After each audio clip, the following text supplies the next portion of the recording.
안녕하세요. 저는 사연 있어요 채널의 진행자 성우 이조안입니다. 오늘도 좋은 시간 내서 찾아와 주셨네요. 모두 감사드립니다. 살다 보면 가족 사이에서도 마음이 꽁해지는 일이 생기곤 하잖아요. 오늘 사연도 나 같아도 속상하겠다 싶은 이야기인데요. 여러분은 이런 일 겪어보신 적이 있는지 사연 들으시고 댓글로 마음 나눠주세요. 그러면 사연 시작하겠습니다. 결혼 5년 차가 되던 해, 저희 가정에 큰일이 생겼습니다. 장인어른께서 뇌경색으로 오랜 기간 투병을 하시다가 결국 세상을 떠나셨고, 장모님은 갑작스레 홀로 남게 되셨습니다. 아내는 아버지를 잃은 슬픔에 깊이 잠겨 곁에서 지켜보기 힘들 정도로 마음 아파했습니다. 특히 홀로 남으신 장모님이 너무 안쓰럽고 가엾다며 장례 내내 눈물이 마를 새 없이 통곡했습니다. 여보, 이제 우리 엄마는 어떡해?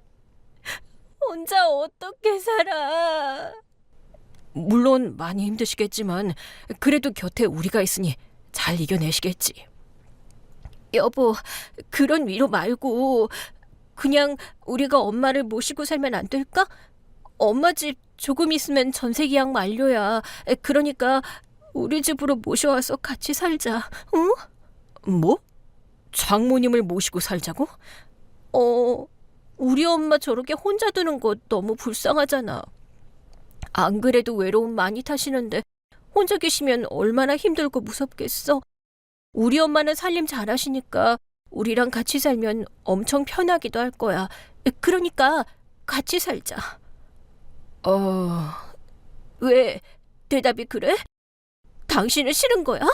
아니, 싫다는 게 아니라 이건 그렇게 간단히 결정할 문제가 아니니까 우리 같이 시간을 갖고 신중하게 고민을 해보는 게 낫지 않을까? 부모 모시고 사는 걸 뭐하러 그렇게까지 심각하게 고민을 해. 그리고 당신네 부모님은 두 분이 건강하고 행복하게 잘 지내시잖아. 우리 엄마는 원래부터 우울증이 있었는데 이렇게 혼자가 됐으니 더 힘드실 게 뻔하다고. 아내는 제가 난감해하는 것을 알면서도 계속해서 저를 몰아붙였습니다. 저는 당장 모시겠다는 확답을 줄 수가 없어서 우선은 생각할 시간을 갖자고 둘러댔지만 그날 이후 아내는 기회가 될 때마다, 아니 거의 매일같이 장모님을 모시고 살자는 이야기를 꺼냈습니다. 장인어른이 돌아가신 것은 저 역시 가슴 아프고 슬픈 일이었지만 현실적으로 장모님을 모시고 함께 사는 것은 완전히 다른 차원의 문제였습니다. 지금 듣고 계시는 여러분께 감히 여쭙고 싶습니다. 만약 이 모든 상황이 바로 여러분 자신의 이야기가 되었다면 여러분은 과연 어떤 결정을 내리실 수 있으셨을까요? 일생을 함께한 반려자를 먼저 떠나보내시고 그 크나큰 슬픔과 헤아릴 수 없는 적막감 속에 홀로 남겨주신 배우자의 부모님, 그분을 부부만의 공간으로 모셔와 함께 살아간다는 그 중대한 책임을 여러분께서는 과연 선뜻 받아들이고 감당하실 수 있으시겠습니까? 어쨌든 아내의 성화에 못 이겨 섣불리 결정할 수가 없어서 며칠을 혼자 끙끙 앓으며 고민하다가 결국 제 부모님께 조언을 구하기로 했습니다. 그런데 뜻밖에도 부모님께서는 제 고민을 듣자마자 그런 걸 왜 망설이느냐며 사위도 아들이다, 당장 가서 장모님 모시고 와라 하시고 오히려 저를 나무라시며 충고하셨습니다. 부모님의 확고한 말씀에 더 이상 망설일 명분이 없어져 아내에게 뜻을 전한 뒤 장모님을 저희 집으로 모시고 오게 되었습니다. 아이고, 집이 참 넓고 깨끗하네. 역시 우리 이서방이 능력이 좋아서 그런가. 이 집에 들어오니까 이제야 좀 안심이 돼. 엄마, 이제 여기는 엄마 집이기도 하니까 아무 생각 말고 그냥 편하게 지내. 그래, 고맙다 민영아. 그런데 그럼 난 이제 어느 방을 써야 하는 거니? 당연히 안방 쓰셔야지. 엄마가 제일 편히 주무셔야 하니까. 우리는 괜찮아. 우리가 다른 방으로 옮길게. 그렇게 장모님께 안방을 내어드리는 것은 저와는 한마디 상의도 없이 그 순간 아내가 일방적으로 내린 결정이었습니다. 사실 저희 집에는 작은 방이 2개나 더 있었고 그 방들도 장모님 혼자 쓰시기에는 결코 부족하지 않은 충분히 넉넉한 공간이었는데도 말입니다. 결국 저의 의사와는 상관없이 장모님이 원하시는 대로 안방을 차지하시게 되었습니다. 저희는 쓰던 짐을 모두 빼내어 작은 방으로 옮겨야 했고 그 빈자리는 고스란히 장모님의 짐으로 채워졌습니다. 겨우 정리가 얼추 끝나고 장모님이 안방 침대에 몸을 누이시는가 싶더니 곧바로 못마땅한 표정으로 저를 불러 말씀하시더군요. 이서방, 침대 오른쪽이 푹 꺼졌구만. 이 사람아, 부부가 자리를 바꿔가면서 잠을 자야 침대가 평평할 것 아닌가. 아유, 이 침대 못 쓰겠네. 많이 불편하시군요. 그럼 이 침대는 저희가 작은 방으로 빼고 장모님께서 편히 쓰실 새 침대를 마련해 드리겠습니다. 그럼 난 물침대로 해주게. 예? 물침대 말씀이십니까? 장모님, 그건 요새 잘 쓰지도 않을 뿐더러 관리하기도 무척 힘들고 위생이나 세균 문제도 있다고 들었습니다. 요즘 세상에 그런 걸 누가 직접 하나. 다 사람이 와서 관리해 준다잖아. 뭘 그렇게 어렵고 복잡하게 생각을 하나? 난 다른 건 됐고 물침대를 꼭 쓰고 싶네.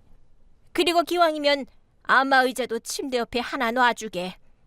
안마 의자도요? 왜? 그것도 싫은 건가? 이렇게 남편 잃고 우울한 장모를 위해서 사위가 그거 하나도 못 해주나? 이서방, 옛말에 사위도 반은 자식이라 하지 않았나? 합가 첫날부터 장모님은 제 마음을 사방으로 혼잡하게 만드셨습니다. 심지어 장모님은 마치 약속이라도 한 듯 일부러 제 시선이 머무는 곳에서 우울증 약봉투를 흔들어 보이며 꺼내 드시고는 땅이 꺼져라 깊은 한숨을 내쉬셨습니다. 그런 모습을 바로 눈앞에서 보고 있는데 사위된 도리로 어찌 안 된다고 거절할 수 있었겠습니까? 결국 저희는 입주 첫날이니 일단은 요구하신 것들을 모두 들어드리기로 마음먹었습니다. 장모님이 원하시는 대로 고가의 물침대와 안마의자를 안방에 들여놓고 그로부터 꼬박 일주일의 시간을 저희 부부는 숨죽이며 장모님의 눈치를 살피며 지냈습니다. 저 나름대로는 식사부터 생활 하나하나까지 장모님께 불편한 점이 없도록 세심하게 해드린다고 노력했습니다. 그런데 겨우 일주일이 지나자 장모님은 또다시 전혀 생각지도 못했던 물건을 꺼내 보이시면서 저를 경악하게 하셨습니다. 이서방, 이거 아무래도 자네 통장인 것 같던데 맞지? 어쩌다 내가 보게 됐는데 통장 잔고를 보니까 돈이 꽤 많더구먼. 그런데 자네 여태껏 나한테 비싼 밥을 한 번도 사준 적이 없어서 내심 서운했네. 왜 그동안 우리 식구 외식 한 번 제대로 안 시켜준 건가? 그리고 이만한 돈이 있는데 왜 우리 민영이 고생시키고 있나? 제가 어떻게 수습해야 할지 몰라 뭐라 대답하기도 전에 옆에 있던 아내가 장모님이 들고 계시던 저희 통장을 낚아채더군요. 이게 뭐야? 여보, 이게 다 무슨 돈이야? 당신이 언제부터 이렇게 큰 돈이 있었어? 잠깐만, 이거 내가 전혀 모르는 통장이잖아. 도대체 어떻게 된 거야? 그게 왜 말을 못해? 실은 그게 얼마 전에 부모님이 물려주신 유산이 들어있는 통장이야. 당신한테는 나중에 우리 부부에게 소중한 자식이 생기면 그때 이야기하고 함께 쓰려고 했어. 아무리 그래도 그렇지. 부부 사이에 이걸 나한테는 말을 했어야지. 당신, 나 너무 서운해? 어머머, 이게 도대체 얼마야? 1, 10, 100, 1000만? 세상에, 공이 몇 개야? 우리 집 이제 대박 났다. 여보, 일단 진정하고 미리 말하지 못한 건 내가 미안해. 그런데 이 유산은 그렇게 당장 꺼내서 쓸 돈이 아니라 지금 무슨 한가한 소리야. 이렇게 통장에 돈이 떡하니 쌓여있는데 아껴서 뭐해? 이 정도 금액이면 조금씩 써도 티도 안 나겠어. 엄마, 우리 오늘 당장 외식하자. 뭐 드시고 싶으세요? 그럼 우리 저번에 텔레비전에서 나온 대게, 아니 그거보다 더 비싼 킹크랩 먹으러 가자. 이왕 먹는 거 제일 좋은 거로. 나는 위가 커서 혼자 킹크랩 2마리는 거뜬히 먹을 수 있다고. 좋아, 나가자. 엄마, 여보, 옷 입고 나와. 제가 제지할 말을 꺼내기도 전에 이미 아내와 장모님은 신이 나서 각자 방으로 쌩안이 들어가 옷을 갈아입더군요. 장모님이 제 서랍을 뒤져 함부로 제 통장을 꺼내보신 것도 기가 막히고 언짢았는데 그걸 또 그대로 아내한테 공개해버리니 화가 치밀어 오르더라고요. 속에서는 천불이 끓어올랐지만 저는 그 감성을 애써 겉으로 드러내지 않고 묵묵히 외식 장소로 향했답니다. 장모님과 아내는 마치 거액의 복권이라도 당첨된 사람들처럼 한껏 들떠서 킹크랩을 무려 3마리나 주문해서 남김없이 해치우더라고요. 장모님은 저희 집으로 오신 그날부터 이 집의 손님이 아니라 상전처럼 행동하셨습니다. 집안 살림에 손을 보태는 것은커녕 하다못해 화장실에 다 쓴 휴지심을 빼고 새 것을 끼우는 그 간단한 일조차도 당신 손으로는 절대로 하지 않고 오히려 저를 불러 시키셨습니다. 여러분, 과연 이 집에서 앞으로 또 어떤 일들이 벌어질 것인지 예상이 되시나요? 만약 짐작가는 바가 있다면 여러분의 그 예상이 과연 맞게 떨어질까요? 부디 제 사연을 끝까지 함께 하셔서 이 가정의 결말이 어떻게 맺어지는지 반드시 확인해 주시기를 간곡히 부탁드립니다. 장모님이 저희 집에 들어오신 지 어느덧 보름가량의 시간이 흘렀습니다. 그날 아침 저는 출근 준비를 마치고 현관을 나서려는데 아내가 평소와 달리 아침 식사도 하는 둥 마는 둥 쉬지도 않고 거실에서 꾸물거리고 있기에 이상해서 물었습니다. 여보, 시간 다 됐는데 출근 안 해? 나 있잖아, 여보. 왜 그래? 어디 안 좋아? 아내의 얼굴을 살펴보니 딱히 아파 보이는 기색은 아니었습니다. 제가 재차 물으려던 찰나 옆에서 이 대화를 듣고 있던 장모님이 기다렸다는 듯이 대신 대답했습니다. 이서방, 오늘부터 내 딸 회사 관뒀네. 자네가 부모님한테 유산도 그렇게 두둑이 받아서 돈도 많다는데 뭐하러 고생스럽게 내 딸까지 맞벌이를 해야 하나? 이제부터 그냥 자네 혼자 벌어도 충분하겠어. 에? 회사를 관뒀다고요? 여보, 그게 사실이야? 나랑은 한마디 상의도 없이 그렇게 일방적으로 그만둔 거야? 왜 그랬어? 이서방, 지금 아침부터 내 딸한테 왜 그렇게 면박을 주나? 장모님, 이건 면박이 아닙니다. 부부 사이의 중대한 문제를 저와 의논조차 없이 멋대로 결정한 것 때문에 화가 나서 할 말을 한 것뿐입니다. 여보, 당신 나랑 잠깐 이야기 좀 해. 여보, 나 지금 화장실이 너무 급해서 미안. 이따 얘기해. 어서 회사 잘 다녀와. 그렇게 아내는 대답을 들을 새도 없이 화장실로 황급히 숨어버리며 노골적으로 대화를 피했습니다. 옆에 계시던 장모님은 한술 더 떠 출근 시간 다 됐는데 빨리 안 가고 뭐해 하고 저를 닥달하는 통에 저는 이 기막힌 상황에 대해 더는 따져 묻지도 못하고 일단 집을 나설 수밖에 없었습니다. 그날 이후 아내는 당분간 엄마랑 같이 자겠다고 선언하더니 노골적으로 저를 피해 다니기 시작했습니다. 회사를 그만둔 중대한 문제에 대해 대화를 시도조차 할 수 없었습니다. 아내는 며칠이 지나도록 장모님 밖에 틀어박혀 나오지 않았습니다. 제가 회사에 출근해서 아무리 전화를 걸거나 애타게 메시지를 보내도 아내는 묵묵부답으로 일관했답니다. 소통이 완전히 차단된 이 상황에 제 인내심도 바닥을 드러냈습니다. 결국 저는 그날 저녁 퇴근하자마자 작정하고 장모님이 계신 안방 문을 열고 언성을 높였습니다. 여보, 당신 도대체 언제까지 그렇게 장모님 뒤에 숨어서 날 피해 다닐 거야? 나도 사람이라 답답해서 미치겠으니까 당장 좀 이리 나와봐. 자네, 지금 이게 뭐 하는 짓인가? 어른이 버젓이 보고 있는데 감히 언성을 높여? 당장 그만하지 못해? 장모님, 제발 좀 보십시오. 아내가 저랑 대화조차 안 하려고 저러지 않습니까? 저한테 혼나는 게 무섭다는 핑계로 벌써 일주일째 각방을 쓰고 있다고요. 이게 정상적인 부부입니까? 알았네. 내가 오늘 잘 이야기해서 오늘 밤부터는 자네 방으로 들여보내도록 하겠네. 아내가 무슨 어린아이입니까? 언제까지 장모님께서 그렇게 하나하나 통제하실 거예요? 장모님, 이건 엄연히 저희 부부의 일이니까 잠시만이라도 좀 빠져주세요. 여보, 제발 나와서 나랑 대화 좀 하자. 제가 아내를 향해 다시 소리치는 그 순간이었습니다. 아유, 내 심장. 아유, 갑자기 공황장애가 왔나. 아유, 가슴이 찢어질 것처럼 아파. 장모님, 왜 그러세요? 괜찮으세요? 어디가 많이 안 좋으세요? 난 그냥 우울증만 있는 게 아니네.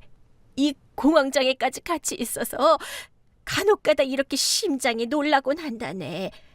자네가 방금처럼 무섭게 화를 내고 소리를 지르니까 아유, 내가 심리적으로 압박을 받아서 이런 증상이 생긴 거라고. 저는 그 모습에 너무 놀라 무조건 잘못했다며 고개를 숙였습니다. 죄송합니다, 장모님. 놀라게 해드려서 죄송합니다. 저기 서랍에 내 약 좀. 네, 알겠습니다. 잠시만요. 여기 있습니다. 물이랑 같이 천천히 드세요, 장모님. 저는 허둥지둥 약을 찾아 물과 함께 장모님께 챙겨드렸고, 약을 드시고 난 뒤에야 장모님은 겨우 안도의 한숨을 길게 내쉬었습니다. 장모님이 겨우 안정을 되찾으신 후에야 아내가 마침내 안방에서 따라 나오더니 상황을 수습하려던 저를 오히려 타박하기 시작했습니다. 당신 지금 행동이 너무 심하다고 생각하지 않아? 우리 엄마랑 나한테 눈치를 너무 주는 거 아니냐고. 뭐? 내가 눈치를 줬다니. 말은 똑바로 해야지. 이 집에서 지금 누구보다 눈치를 보면서 지내는 사람은 바로 나라고. 또 가슴이. 죄송합니다, 장모님. 제가 또 얼른 방으로 들어가서 누우세요. 그래야겠네. 민영아, 너 오늘부터는 다시 이서방이랑 같이 자도록 해라. 보아하니 이서방이 단단히 화가 났으니까 네가 옆에서 잘 좀 달래주고. 이서방 화내지 않을 거지?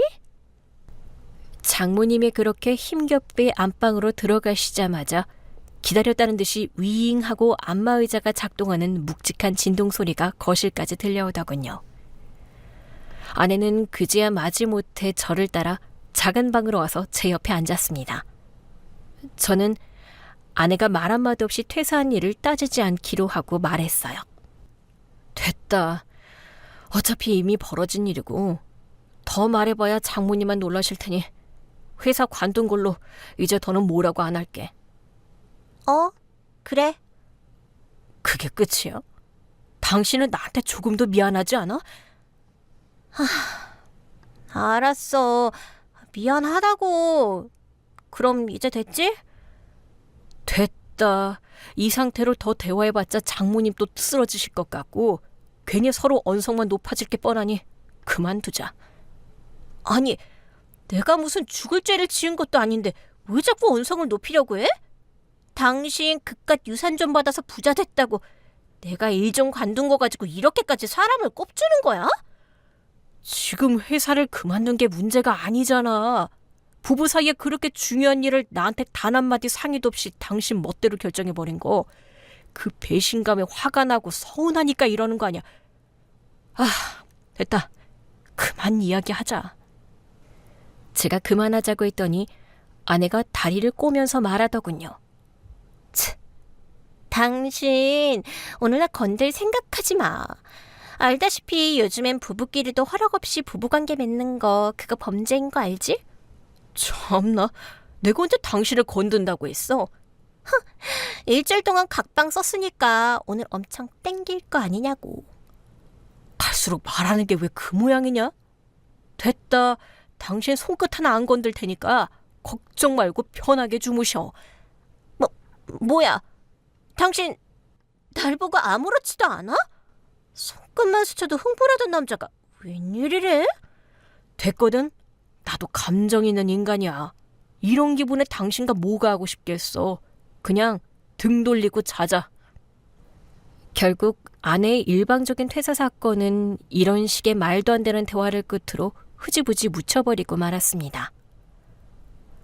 그 후로 아내는 집안 살림에서도 손을 거의 놓아버렸고 몇 끼를 비싼 음식점에서 포장해 오거나 밖에서 외식으로 때우려고 하더군요.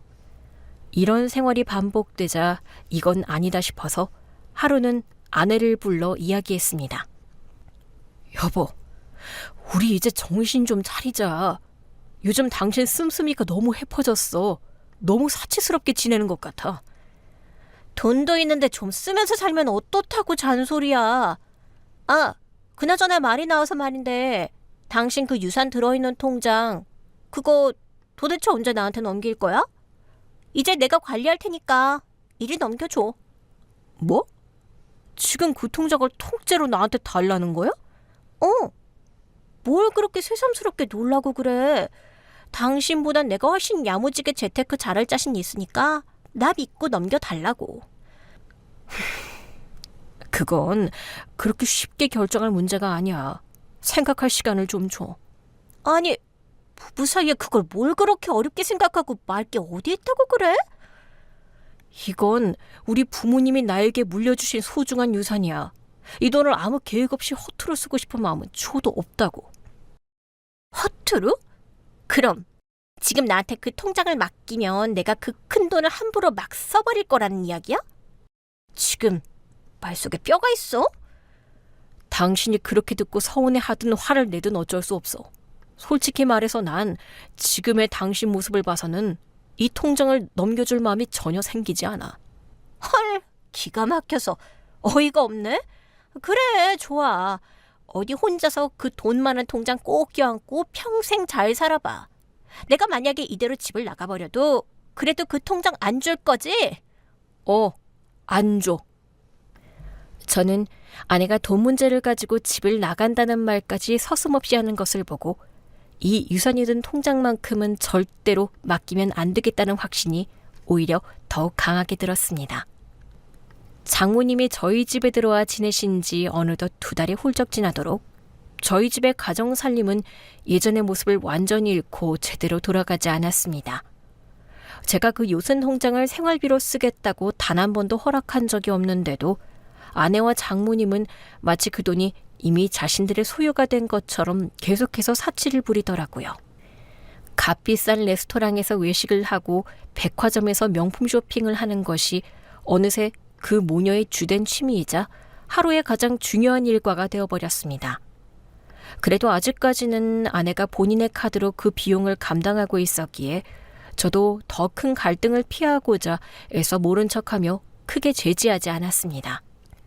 그러던 어느 날 장모님께서 모처럼 저에게 단둘이 할 말이 있다면서 평소와는 다르게 일부러 따스하고 부드러운 분위기를 만드셨습니다. 이서방, 가만히 생각해보니 내가 이 집에 오고 난 뒤에 자네 생활이 많이 불편했지. 이 늙은 어미가 괜히 끼어들어서 자네 부부의 앞길을 방해한 것만 같아 미안한 마음이 드네. 갑자기 무슨 말씀을 그렇게 하십니까? 그게 말이지. 다름이 아니라 이제 내가 그만 이 집에서 나가야겠다고 마음을 먹었네. 예? 갑자기 나가시겠다고요? 그럼 혹시 어디로 가실지는 생각하신 쪽이 있으세요? 솔직히 그 말을 듣는 순간 속으로는 덜컥 안도감이 들었습니다. 장모님만이라도 이렇게 떠나주신다면 아내가 잠시 들떴던 헛바람만 잘 잡으면 우리 부부가 예전처럼 다시 잘 지낼 수 있으리라 믿어 의심치 않았습니다. 그런데 장모님의 다음 말은 제 그런 희망을 산산조각내며 한 대 세게 얻어맞은 듯한 기분을 느끼게 했습니다. 어디든 가긴 가야지. 돈이 없으니 전세로 가야지. 아, 네, 그러시군요. 잘 알아보세요, 장모님. 이보게 이서방, 내가 이렇게 순순히 나가는 대신에 자네에게 딱 한 가지 조건이 있네. 자네가 가지고 있는 그 유산 통장 말이야. 그거 우리 딸 민영이에게 온전히 맡기게. 이제 내 딸이 일도 그만두었으니 남편 돈이라도 불리는 재미로 살게 해줘야 하지 않겠나? 네? 아니, 장모님, 만약 그런 것이 조건이라면 그 제안은 사양하겠습니다. 장모님, 그 돈은 나중에 저희 가족을 위해서 소중하게 쓸 계획인 것은 맞습니다만 지금 당장 아내에게 그 통장 전부를 맡길 생각은 조금도 없습니다. 뭐야? 자네 이 장모의 조건을 정면으로 거부하겠다는 건가? 좋아. 그럼 그렇게는 못 나가지. 정 그렇다면 나 그냥 그림 같은 대저택을 한 채 사주게나. 그냥은 도저히 억울해서 못 나가겠으니 둘 중 하나라도 들어줘야 내가 속 시원하게 이 집을 나갈 수 있겠어. 장모님, 그 통장에 든 유산은 장모님 돈도 아니고 집사람의 몫도 아닙니다. 돌아가신 제 부모님이 저에게 물려주신 돈입니다. 제가 때가 되면 제 판단하에 알아서 쓸 테니까 장모님께서 괜한 욕심은 부리지 말아주셨으면 합니다. 이서방, 지금 말하는 게 참 사람을 고약하게 난처하게 만드는구먼. 당장 이 장모가 갈 곳이 없어서 저택 하나 해달라는데 사위라는 사람이 그깟 집 하나 시원하게 못 해주나? 우선은 형편에 맞게 전세로 구하시는 것을 도와드리겠습니다. 그리고 집은 나중에 제가 직접 제 능력으로 번 돈으로 마련해 드릴 수는 있습니다. 이놈의 사위가 지금 누굴 상대로 감히 장난질이야? 날 아주 가지고 노는구먼. 됐어. 나 이 집에서 절대 안 나가. 나가는 거 싹 다 취소야. 취소. 장모님이 터무니없는 말을 번복하시길래 저는 더 이상 대꾸할 가치를 느끼지 못하고 아무 말 없이 그저 가만히 있었습니다. 그 후로도 저희 집의 풍경은 이전과 별다를 것이 없었습니다. 장모님과 아내, 그 모녀는 여전히 물쓰듯 돈을 쓰며 사치스러운 생활을 이어갔습니다. 이런 비정상적인 생활이 도무지 고쳐질 기미가 보이지 않아 제 머릿속은 나날이 복잡해져만 갔습니다. 그러다 결국 얼마 뒤에 상상조차 하지 못했던 엄청난 사건이 벌어지고야 말았습니다. 그날도 여느 때처럼 퇴근하고 현관문을 열었습니다. 다녀왔습니다, 장모님. 여보, 나 집에 왔어. 이게 지금 다들 뭐하는 짓들입니까? 제 눈앞에 펼쳐진 기가 막힌 광경에 저는 너무 놀란 나머지 입을 다물지 못해 저도 모르게 침까지 흘리고 말았습니다. 거실 한복판에는 얇고 납작한 담요가 깔려 있었고 그 주위로 처음 보는 여자 노인네 여럿이 장모님과 둥글게 모여 앉아 화투를 치고 있었습니다. 단순히 치목도모로 화투만 치고 있다면 그나마 다행이었게요. 담요 한가운데에 10,000원짜리 50,000원짜리 지폐가 쌓여있는 것을 보면 누가 보더라도 이것은 명백한 도박판이라는 것을 알 수 있었습니다. 장모님, 지금 이 집에서 대체 뭐 하시는 겁니까? 자네 왔나? 뭘 그렇게 호들갑 떨면서 놀라고 그래.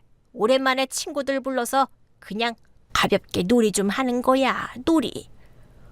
저렇게 돈을 쌓아두고 하는 걸 어떻게 단순한 놀이라고 포장하시는 겁니까?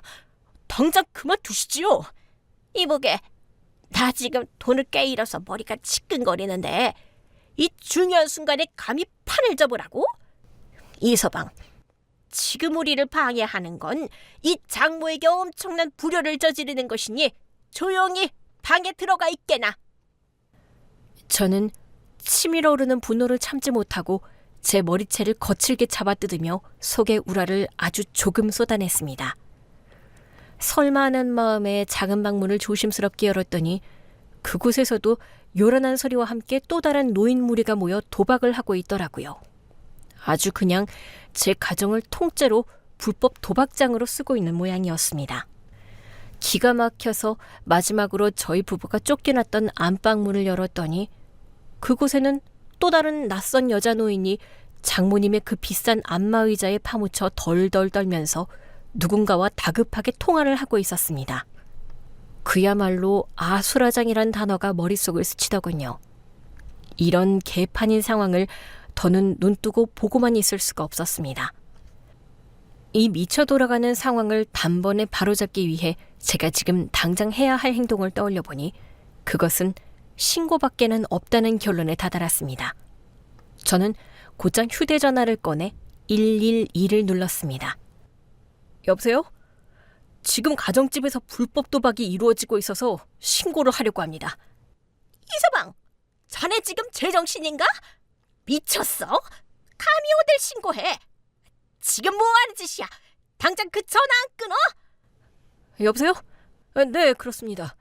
주택가 가정집입니다만 지금 여기가 불법 도박 현장입니다. 수십만 원의 현금이 오가고 있습니다. 네, 가능한 한 빨리 좀 와주십시오. 저는 통화를 마친 뒤 그 누구도 빠져나가지 못하도록 현관문 앞을 제 몸으로 가로막고 굳건히 섰습니다. 제 신고에 당황한 노인들이 웅성거리며 슬금슬금 빠져나가려 시도했지만 저는 그들을 노려보며 단 한 발짝도 비켜주지 않았습니다. 만약 이 글을 보시는 여러분이 제 입장이었다면 과연 어떻게 행동하셨을까요? 그저 한 번 눈을 질끈 감고 이 상황을 묵인하고 넘어가실 수도 있었을 겁니다. 하지만 저는 제 가정이 이토록 처참하게 무너져 내리는 광경을 도저히 그냥 묵과고 넘어갈 수가 없었습니다. 저는 현관문 앞에서 장모님과 그 친구분들을 필사적으로 모두 막아냈고 잠시 후 사이렌 소리와 함께 신고를 받고 출동한 경찰들이 집 안으로 닥쳤습니다. 경찰들은 거실에 돈다발과 화투패를 보더니 상황을 즉시 파악하고 장모님을 포함한 노인들 모두를 현행범으로 체포했습니다. 이서방, 자네가 어떻게 이럴 수 있나? 이 천할모없을 놈아! 세상 천지의 어느 집사위가 장모를 경찰에 신고하는가 말일세. 그리고 우리가 그냥 친구들끼리 놀이 좀 한 거 가지고 이걸 무슨 큰 범죄라도 저지른 것처럼 도박으로 신고를 해? 그게 놀이였는지 도박이었는지는 이제 저한테 따지지 마시고 경찰서에 가서 담당 형사님께 소상히 말씀하십시오. 저는 더는 봐드릴 수가 없습니다. 이 인정머리라고는 너 꿈만큼도 없는 못돼 먹은 놈 같으니. 아유, 또 공황 발작이 올 것 같다. 아유, 아이고 숨이. 아유, 경찰 아저씨들, 나 좀 놔줘요. 나 환자라고요, 환자. 지금 온몸이 사시나무 떨리듯 떨리는 거 안 보여요? 가슴이 돌덩이로 막힌 것 같다고요. 하지만 이미 이런 상황을 수없이 겪어봤을 경찰관들은 장모님과 다른 노인들이 늘어놓는 구차한 하소연과 핑계들을 모두 귓등으로 흘려듣고는 지체 없이 노인 모두를 경찰서로 연행해 갔답니다. 그날 저녁, 경찰서에서 불구속 상태로 조사를 받고 풀려나신 장모님은 집으로 돌아오시자마자 다짜고짜 현관에 서 있던 제 뺨을 향해 거세게 손을 휘둘렀습니다. 이 천하의 벼락을 맞을 놈아! 감히 하늘 무서운 줄 모르고 부모를 경찰에 신고해? 네가 그러고도 내 사위라고, 내 딸의 지압이라고 할 수 있단 말이냐? 장모님, 지금 뭐 하시는 겁니까? 저희 집에 오신 뒤로 그 말도 안 되는 행포와 요구들을 제가 얼마나 꾹꾹 눌러 참아왔는데 이제는 하다못해 이 신성한 집안을 도박판으로 만드신 것도 모자라 제 얼굴에 손찌검까지 하시는 겁니까? 이놈이? 어디서 감히 어른한테 배운 것 없이 눈을 그렇게 똑바로 뜨고 대들어. 당장 이 자리에 무릎 꿇고 빌지 못해? 뭐라고요? 제가 왜 장모님께 무릎을 꿇어야 합니까? 더는 못 참겠습니다. 뭐가 어째? 못 참으면 네가 어쩔 건데? 장모님이 제 멱살이라도 잡을 것처럼 악을 쓰며 소리를 지르시는 바로 그 순간이었습니다.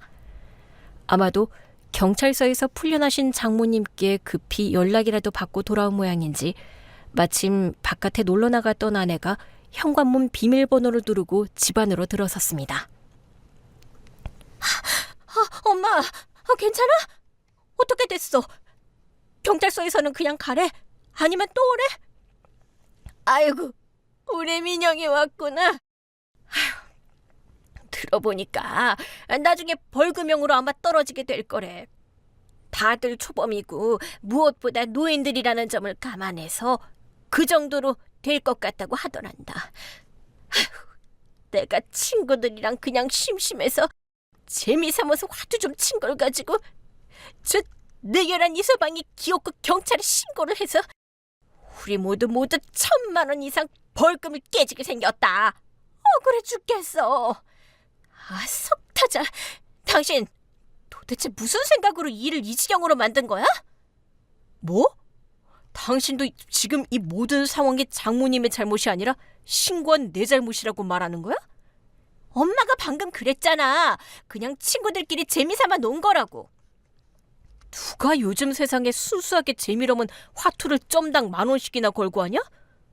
거실 바닥에 현금 돈뭉치가 이리저리 오가고 깔려 있었는데 그 끔찍한 광경이 어떻게 당신 눈에는 단순한 재미로만 보이겠어? 아무리 그래도 신고는 아니지. 당신이란 인간 정말 최악이다. 이 상황에서도 끝까지 잘못을 인정 안 하네? 나 이번 일은 도저히 그냥 못 참아. 당신 오늘 벌인 이 짓에 대해 참여하는 의미로 당장 그 유산 통장 나한테 내놔. 이제부터 내가 관리할게. 기가 막혔습니다. 장모님에 이어서 그 딸인 제 아내까지 단 한 사람도 제정신인 사람이 없었습니다. 갈수록 태산이네. 내가 아무래도 결혼 자체를 잘못했나 보다. 5년이라는 시간을 함께 살았는데 이토록 간단한 사실을 이제야 깨달았다는 게 한스럽네. 집안을 도박장으로 만든 장모님이나 그런 장모를 무조건 두둔하고 신고한 내 탓을 하는 당신이랑은 더 이상 같이 못 살겠다. 내 유산 통장을 발견하고 회사 때려치고 사치 부리는 것까지는 참았는데 이젠 그만둬야겠어. 지금 무슨 말을 하는 거야? 끝까지 들어.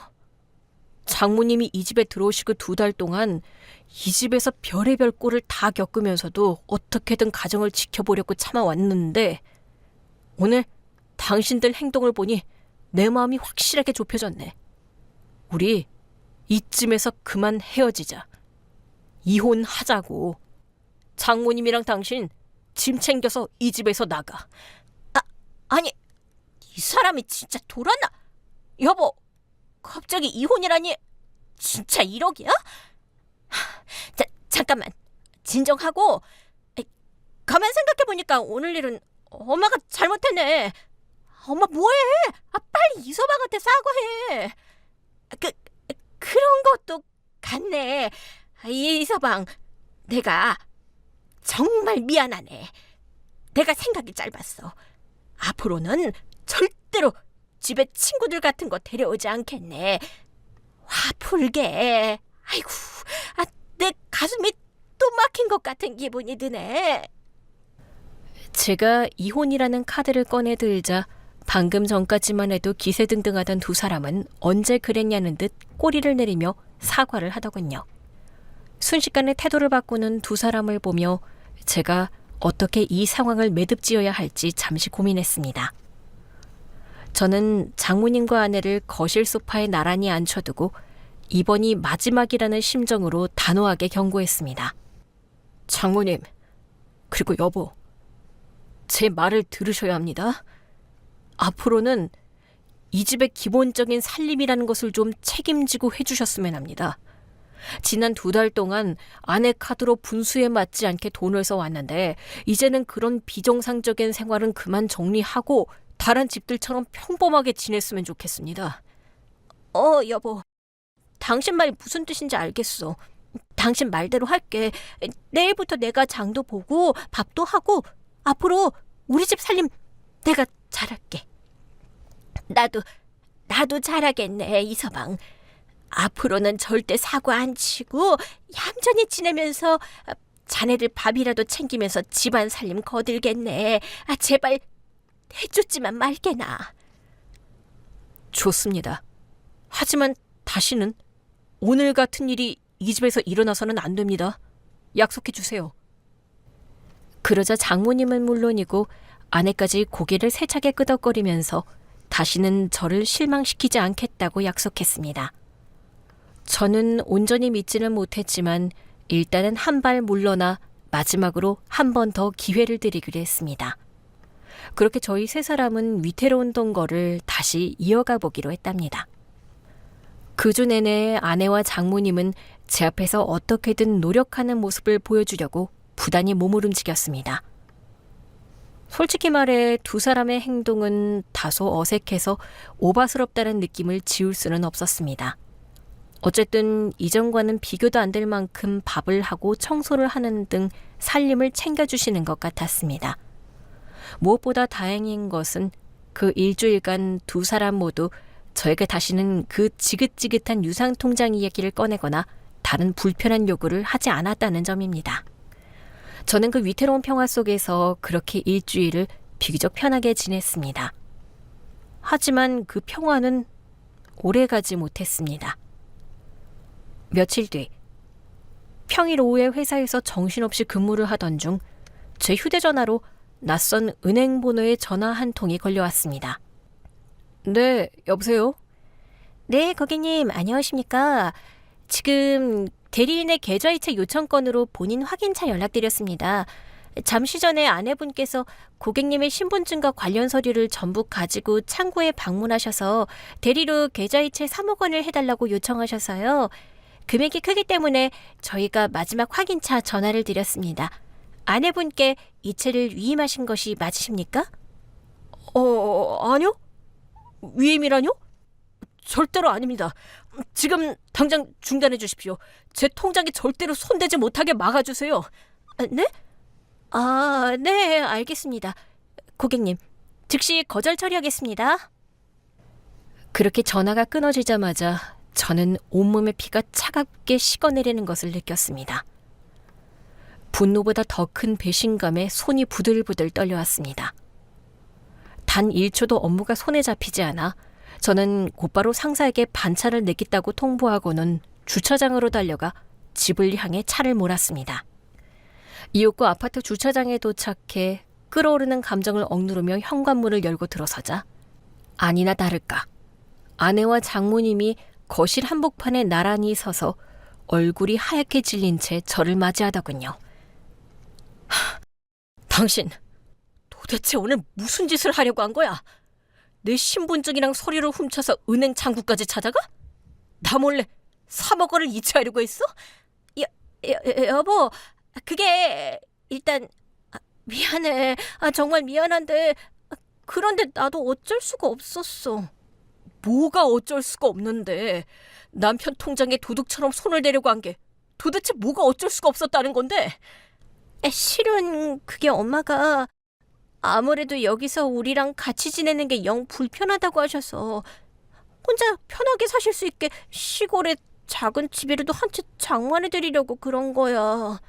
지금 나랑 장난해? 내가 아직도 당신들한테 속아 넘어갈 바보 천치로 보여? 하다못해 장모님 집을 사드리려고 했으면 나한테 먼저 말을 하고 의논을 했어야지. 왜 도둑고양이처럼 몰래 그런 짓을 하려고 했는지 그 이유부터 빨리 솔직하게 말해. 여보, 당신은 지금 나한테 그깟 돈 3억 원이 그렇게 아까워? 내가 당신 아내인데 내가 고작 3억보다도 못한 여자야? 당신 부모님한테 받은 유산이 10수억이나 되는데 이 정도 금액은 나한테 그냥 줄 수도 있는 거 아니냐고. 그래, 줄 수 있지. 3억이 아니라 그보다 더 큰 돈이라도 내 아내니까 정말 필요하다면 왜 못 주겠어. 그런데 이런 식은 아니잖아. 나를 기만하고 나 몰래 돈을 빼가려는 짓은 절대로 하면 안 되는 거였잖아. 이 여자야. 도대체 무슨 사고를 친 건지 당장 똑바로 말해. 만약에 내가 솔직하게 전부 말하면 돈 줄 거야? 내 상식으로 납득할 만한 타당한 이유라면 얼마든지. 알겠어. 지금 상황이 너무 급하고 더는 숨길 수도 없으니까 말할게. 실은 얼마 전에 엄마랑 내가 같이 엄마 친구분 댁에 놀러를 갔어. 거기서 뭘 했는데? 거기서 그냥 뭐 다들 하니까 앉아서 놀이 좀 했어. 놀이? 또 화투 말하는 거야? 설마 장모님이랑 당신 같이 도박한 거야? 그래서 생긴 빚이야? 여보, 제발 내 말 끝까지 좀 들어봐. 처음에는 그게 아니었다고. 그날 유난히 엄마랑 나한테 패가 술술 잘 붙어가지고 돈을 계속 따고 있었단 말이야. 그런데 정말 눈 깜짝할 사이 딱 한 판에 그동안 땄던 돈이랑 우리가 가져간 돈까지 전부 다 잃어버린 거야. 그래서 너무 억울하고 본전 생각에 간절해서 마침 거기 같이 온 사람들 중에 사채일수 놓는다는 이모가 있길래 그 사람한테 급히 돈을 좀 빌렸어. 도박하러 놀러 갔다가 거기서 사채까지 썼다는 거야? 그런데 어떻게 3억 원이란 말이지? 처음엔 그 정도가 아니었지. 이런 걸 만회하려고 또 빌리고 그러다 또 잃어서 다시 빌리고 그렇게 잃고 몇 번 반복하다 보니까 나중에 정신 차리고 차용증을 보니 어느새 원금이 3억이나 쌓여 있더라고. 여하튼 그 사채 이모가 다른 담보도 하나 없이 큰 돈을 빌려줬으니까 당장 오늘까지 돈을 갚으라고 아침부터 집까지 찾아와서 난리를 치잖아. 내가 사실 당신이 부모님한테 유산 받아서 부자라고 슬쩍 말을 흘리면서 돈을 좀 쉽게 빌렸거든. 정말이지 가지가지 하는 짓이다. 제가 기가 막혀서 깊은 한숨을 내쉬자 방금 전까지 죽을 죄를 지은 것처럼 떨던 두 모녀가 갑자기 약속이나 한 듯이 이 상황에 전혀 어울리지 않는 말도 안 되는 소리를 내면서 말하기 시작했습니다. 여보, 나랑 우리 엄마 빚 이번 한 번만 시원하게 갚아줄 거지? 네? 우리 여보. 이서방, 내가 다시는 화투짝에 손도 안 댈게. 손가락 끌고 약속할게. 제발 딱 한 번만 도와주라. 아니. 더 말할 필요도 없네. 바로 갚아주려고? 아니, 이혼하려고. 그래, 이혼. 뭐라고? 방금 이혼하자고 그랬어? 여보, 왜 그래 갑자기? 우리가 이렇게 싹싹 빌면서 사과하잖아. 그리고 당신은 그만한 돈도 있으면서 나한테 고작 3억도 못 써? 못 써. 앞으로 내 눈에 흙이 들어가기 전에는 당신이랑 장모님한테 내 돈을 단 1원도 줄 일은 없을 거야. 당장 두 사람 다 지금 당장 나가.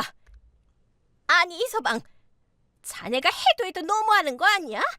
윗사람이 어른이 이렇게까지 체면 구겨가며 사과를 하면 아랫사람은 받아들이는 신용이라도 해야지. 그리고 어디서 사내 자식이 아내한테 그렇게 고래고래 소리를 질러대? 도대체 어디서 배워먹은 버릇이야? 이제는 화를 내는 것도 지치고 대꾸하기도 질려버렸어요.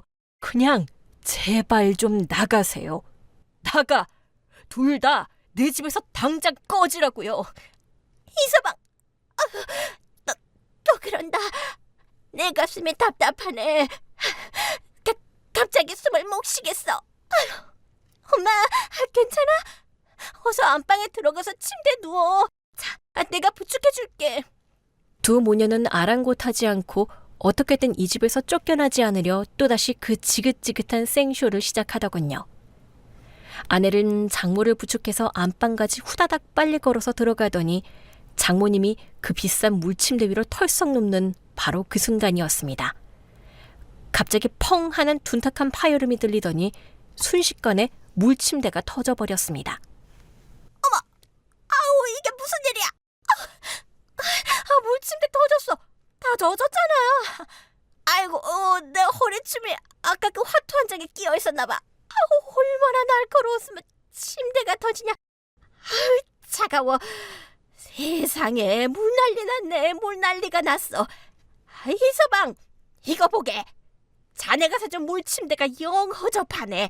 아무래도 새 것으로 다시 사줘야겠어. 마지막까지 정말 가지가지 하시네요. 됐으니까 지금 당장 내 집에서 나가! 제가 마지막 남은 이성까지 끊어줘 소리를 질렀음에도 두 사람이 젖은 생쥐꼴로 뭉구적거리며 끝까지 버티고 나가지 않자 저는 결국 아내의 손목과 장모의 손목을 하나씩 제 손으로 붙잡았습니다. 그리고는 억지로 온 힘을 다해 그 두 사람을 거실 바닥으로 질질 잡아끌어 현관 앞까지 끌고 갔습니다. 아이고, 나 손목 아파. 나 여보. 이서방, 지금 뭐 하는 겐가? 그만하게. 아무리 그래도 어른한테 이러면 쓰나. 놔라. 나 자네 부모야, 부모. 부모 좋아하시네. 내가 방금 이혼하겠다고 마음 먹었으니까 이제부터는 그냥 남남이요. 다시는 내 집에 얼씬들 하지 마. 둘 다 당장 꺼져. 저는 두 사람을 현관 밖으로 거칠게 밀어버리고 그대로 문을 쾅 소리가 나게 닫아버렸습니다. 갈 곳이 마땅치 않았던 두 사람은 현관문 앞에서 문을 세차게 두드리며 제발 한 번 열어달라고 잘못했다고 애원하기 시작했습니다. 저는 그 목소리를 애써 외면하고 신경을 완전히 꺼버린 채 물바다가 된 안방으로 들어갔습니다. 그리고 장모와 아내의 서랍장을 열어 그들의 옷가지를 모조리 꺼내 바닥에 내동댕이 친 뒤 그 옷들로 흥건한 바닥의 물을 되는 대로 발로 문지르며 닦아냈습니다. 완벽한 정리는 애초에 불가능했기에 대충 물기만 빨아들인 뒤 작은 방으로 건너가 침대에 누웠습니다. 그리고 이어폰을 귀에 깊숙이 꽂고 음악 소리를 최대로 키운 채 억지로 잠을 청했습니다. 이성을 잃을 정도로 화가 심하게 나니 일단은 잠을 자고 일어나서 다음 일을 해결하는 것이 그나마 최선일 것 같았거든요. 얼마나 시간이 흘렀을까? 창밖이 어스름하게 내려앉은 깊은 밤이 되어서야 잠에서 깬 저는 목이 말라 거실로 나왔다가 믿을 수 없는 광경을 목격했습니다. 아내와 장모님이 태연하게 안방에서 물기를 닦아내며 어질러진 방을 치우고 있더라고요. 당신들 어떻게 들어왔어? 내가 나가면서 아예 도어락 배터리를 빼버렸는데? 당신이 안에서 자는 것 같아서 그냥 사람 불러서 문 땄지. 여보, 우리 엄마랑 둘이서 여기 깨끗하게 다 치웠어. 어때? 아까보다 훨씬 깔끔하지? 이서방, 내가 하는 말 좀 들어보게. 자네가 딱 한 번만 눈 감고 그 3억만 갚아주면 내가 앞으로 나무 평생 자네를 우리 집안 은인으로 깍듯이 모시겠네. 이제 그만 화 풀고 우리 빚을 좀 정리해주게.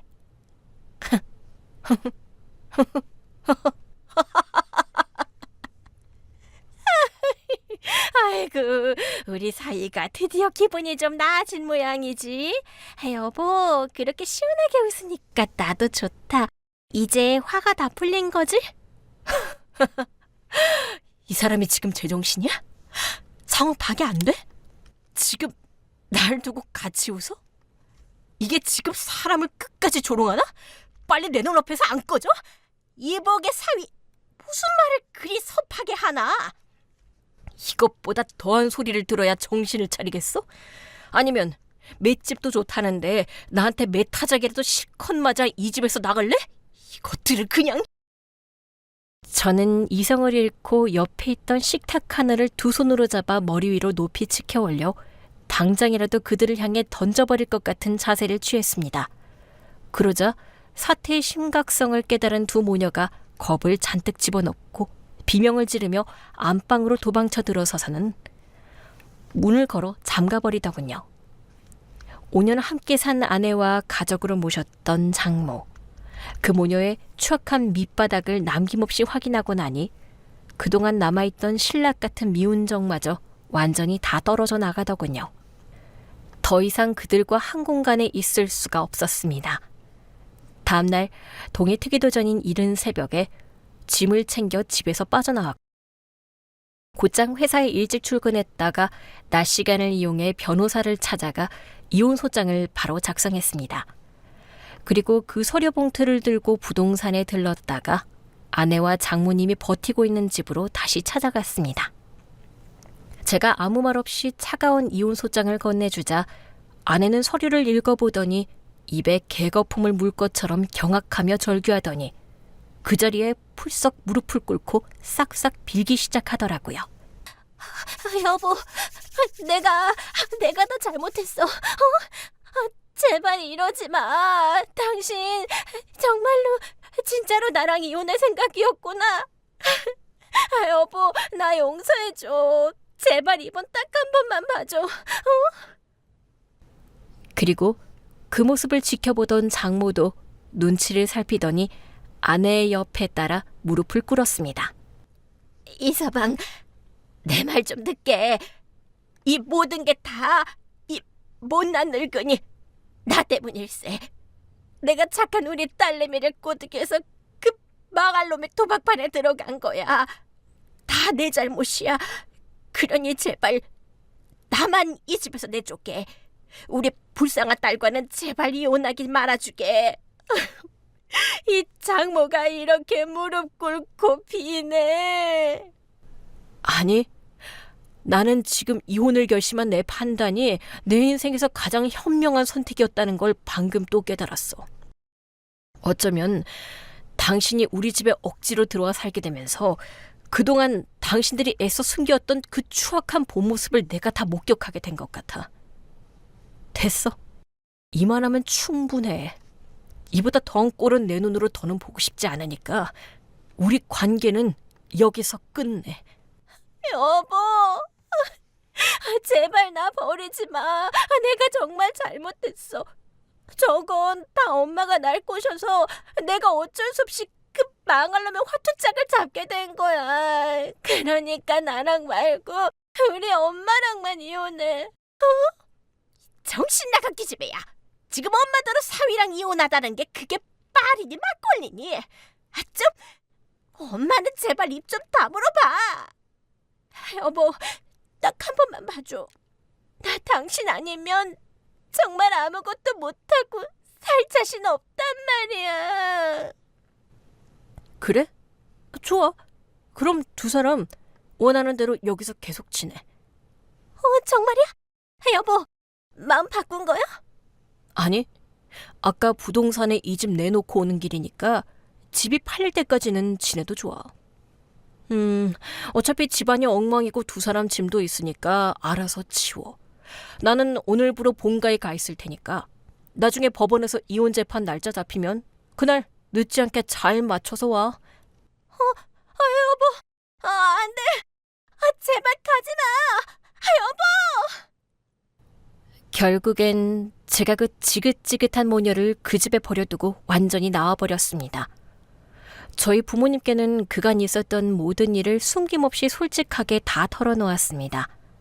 부모님께서는 다른 무엇보다 도박이라는 그 단어를 듣자마자 이유를 불문하고 이혼하는 것이 100번 맞다며 아주 잘한 선택이라고 오히려 저를 격려해 주셨어요. 그렇게 한 달 뒤, 저희는 법원에서 이혼 판결을 받게 되었습니다. 아내와 장모는 그 어마어마한 사채 빚을 갚겠다고 나란히 식당에 취직해서 일을 시작했다고 합니다. 저는 그 두 사람에게서 완전히 벗어나기 위해 그동안 다니던 회사도 미련 없이 그만두고 다른 곳으로 이직하였고, 집도 그 누구에게도 알리지 않고 비밀리에 새로운 아파트를 마련했습니다. 이후 들려오는 소문으로는 장모님과 전 아내는 식당 일만으로는 부족했는지 그 빚을 더 빨리 갚겠다고 결국 또다시 도박판을 들락거린다고 하네요. 참, 사람이 한번 변하고 망가지기 시작하면 이렇게까지 무섭게 그 밑바닥을 드러내는구나 싶어 씁쓸했습니다. 이제는 저와는 아무런 상관도 없는 두 사람이지만요. 그 지옥 같던 이혼 후 1년 뒤쯤 저는 다행히 좋은 인연을 만나 새 여자친구를 사귀게 되었고 2년이 지난 현재까지도 별 탈 없이 잘 만나고 있습니다. 아무래도 그 끔찍했던 경험 때문에 제 혼은 아직 하고 싶은 마음이 전혀 없어서 그저 연애만 하고 있는데 앞으로 저희 관계가 어떻게 될지는 저도 잘 모르겠네요. 지옥과도 같았던 장모와의 동거는 보시다시피 이렇게 완벽한 파탄으로 끝이 났습니다. 혹시라도 지금 이 순간 저와 비슷한 일을 겪으면서 망설이고 있는 사람들이 계시다면 하루라도 빨리 그 결정을 서두르시라고 감히 말씀드리고 싶네요. 그럼 저는 여기서 물러가겠습니다. 긴 이야기 들어주셔서 감사합니다.